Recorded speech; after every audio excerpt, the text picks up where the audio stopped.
എന്തായിരിക്കും? നീ സലഫിയായിരുന്നോ? നീ സലഫി മൂവ്മെന്റിൽ മെമ്പർഷിപ്പ് എടുത്തിരുന്നോ എന്ന് ചോദിക്കില്ല. അതുപോലെ സ്വർഗീയ ലോകത്തേക്ക് പോകുമ്പോ ഇത് സലഫികളുടെ സ്വർഗമാണ് എന്ന് പറയില്ല. അതുകൊണ്ട് തന്നെ ഞങ്ങൾക്ക് പറയാനുള്ളത്, ഈ വേദിയിൽ വെച്ചുകൊണ്ട് വിനയത്തിന്റെ ഭാഷയിൽ ആത്മാർത്ഥതയോടെ ഇഖ്ലാസോടെ പറയാനുള്ളത്, ആരും ഞങ്ങളുടെ ഈ സംഘടനയിൽ മെമ്പർഷിപ്പ് എടുക്കണമെന്ന് പറയുന്നില്ല. മാത്രമല്ല, മെമ്പർഷിപ്പ് എടുക്കുന്നത് വളരെ പ്രയാസകരമായ കാര്യമാണ്. നിങ്ങളുടെ കുടുംബത്തിൽ നിന്ന് പ്രശ്നമുണ്ടാകും, നാട്ടിൽ പ്രശ്നമുണ്ടാകും, ദാമ്പത്യ ജീവിതത്തിൽ പ്രശ്നമുണ്ടാകും.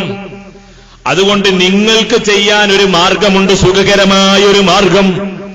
ഞാൻ നമസ്കരിക്കുമ്പോ അല്ലാഹുവിന്റെ ഹബീബായ പ്രവാചകൻ എങ്ങനെയാണോ നമസ്കരിച്ചത് അതുപോലെ എനിക്ക് നമസ്കരിക്കണം. ഞാൻ നോമ്പനുഷ്ഠിക്കുമ്പോ എങ്ങനെയാണ് പ്രവാചകൻ നോമ്പനുഷ്ഠിച്ചത് അതുപോലെ എനിക്ക് നോമ്പനുഷ്ഠിക്കണം. അതുപോലെ എന്റെ എല്ലാ കർമ്മപരമായ കാര്യങ്ങളും അല്ലാഹുവിന്റെ ഹബീബ് എങ്ങനെയാണോ പ്രവർത്തിച്ചത് അതുപോലെ പ്രവർത്തിക്കണം. അത് പ്രവർത്തിക്കുമ്പോ അത് ജമാഅത്തുകാരനാണ് അങ്ങനെ ചെയ്യുന്നത് എങ്കിൽ ആളുകൾ നിന്നെ ജമാഅത്തുകാരൻ എന്ന് വിളിച്ചാൽ നീ ഭയപ്പെടേണ്ടതില്ല. തബ്ലീഗുകാരനാണ് അത് ചെയ്യുന്നത് എങ്കിൽ ആളുകൾ നിന്നെ തബ്ലീഗ് ജമാഅത്തുകാരൻ എന്ന് പറഞ്ഞ് ആക്ഷേപിക്കുന്നതിൽ നീ ഭയപ്പെടേണ്ടതില്ല. അതല്ല, സലഫികളാണ് അങ്ങനെ ചെയ്യുന്നത് എങ്കിൽ ആളുകൾ നിന്നെ സലഫി എന്ന് പറഞ്ഞ് ആക്ഷേപിക്കുന്നതിൽ നീ ഭയപ്പെടേണ്ടതില്ല. നീ ചെയ്യേണ്ടത് അല്ലാഹുവിന്റെ ഹബീബിനോട് പടച്ച തമ്പുരാൻ സൂറത്ത് യൂസുഫിന്റെ 108-ാം വചനത്തിലൂടെ പഠിപ്പിക്കുന്ന ഒരു പ്രഖ്യാപനമുണ്ട്. അതാണ് ഞാൻ നിങ്ങളെ എന്റെ സംസാരത്തിന്റെ തുടക്കത്തിൽ ഓതിക്കേൽപ്പിച്ചത്. അല്ലാഹുവിന്റെ ഹബീബ് കർമ്മപരമായ കാര്യങ്ങളും വിശ്വാസപരമായ കാര്യങ്ങളും തന്റെ ജനതയുടെ മുമ്പിൽ വളരെ വ്യക്തമായി അവതരിപ്പിക്കുന്നു. എന്നിട്ട് മഹാനവറുകളോട് അല്ലാഹു പറയുന്നു, നബിയേ ഖുൽ ഹാദിഹി സബീലി, നിങ്ങൾ പറയണം ഇത് എന്റെ മാർഗമാണ്, ഇത് എന്റെ നമസ്കാരമാണ്. ഹാദിഹി സ്വലാത്തി, ഇത് എന്റെ നമസ്കാരമാണ്. സല്ലൂ കമാ റഅയ്തുമൂനി ഉസല്ലി,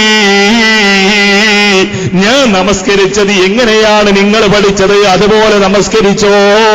ഖുദൂ അന്നി മനാസികക്കും, ഞാൻ എങ്ങനെയാണ് ഹജ്ജ് ചെയ്തത് അതുപോലെ നീ ഹജ്ജ് ചെയ്തോ. അല്ലാഹുവിന്റെ ഹബീബ് ഹജ്ജ് ചെയ്യുമ്പോ മുസ്ദലിഫയിൽ വരുന്നു. സ്വഹാബാക്കളോട് പറയുന്നു, ഖുദൂ അന്നി മനാസികക്കും, മുസ്ദലിഫയിൽ ഞാൻ എങ്ങനെയാണ് രാപ്പാർക്കുന്നത് എന്ന് നിങ്ങൾ പഠിച്ചോ, അത് പ്രവർത്തിച്ചോ. ജംറയിൽ കല്ലെറിയുന്നു, ഖുദൂ അന്നി മനാസികക്കും, ഞാൻ എങ്ങനെയാണ് കല്ലെറിയുന്നത് എന്ന് നോക്കിക്കോ. തവാഫുൽ ഇഫാദ ചെയ്യുന്നു, ഖുദൂ അന്നി മനാസികക്കും, എങ്ങനെയാണ് ഞാൻ തവാഫുൽ ഇഫാദ ചെയ്യുന്നത് എന്ന് നോക്കിക്കോ. അറഫയിൽ പ്രവാചകൻ നമസ്കരിക്കുന്നു, അസറും ളുഹറും ജമ്മും കസ്റുമാക്കി നമസ്കരിക്കുന്നു. ഖുദൂ അന്നി മനാസികക്കും, അറഫയിൽ ഹജ്ജ് ചെയ്യുമ്പോ ഞാൻ എന്താണ് ചെയ്യുന്നത് എന്ന് നീ നോക്കിക്കോ. ഹാദിഹി സബീലി, ഇതാണ് എന്റെ മാർഗം, ഈ മാർഗം നീ സ്വീകരിച്ചോ. പടച്ച തമ്പുരാൻ അവന്റെ ഖുർആനിൽ നബിയോട് പറയുകയാണ്, കുൽ, നബിയെ തങ്ങൾ പറയണം, ഹാദിഹി സബീലി, ഇത് എന്റെ മാർഗമാണെന്ന് നിങ്ങൾ പറയണം. അദൂ ഇലല്ലാഹ്, ഈ മാർഗം സ്വീകരിച്ചാൽ നിങ്ങൾ അല്ലാഹുവിന്റെ സ്വർഗീയ രാമത്തിൽ നിങ്ങൾക്ക് എത്തിപ്പെടാം, അല്ലാഹുവിന്റെ മാർഗക്കാരാവാം. അതുകൊണ്ട് അല്ലാഹുവിലേക്ക് ഞാൻ നിങ്ങളെ ക്ഷണിക്കുന്നു. അലാ ബസീറ, കൃത്യമായ ബോധത്തോടുകൂടെയാണ്, ഖണ്ഡിതമായ ഉറപ്പോടുകൂടെയാണ് ഞാൻ ക്ഷണിക്കുന്നത്. വമനിത്തബാനി, എന്നെ പിന്തുടർന്ന ആളുകളും കൃത്യമായ ധാരണയോടുകൂടെയാണ് ഈ മാർഗത്തിലൂടെ മുന്നോട്ട് പോകുന്നത്, ക്ഷണിക്കുന്നത്.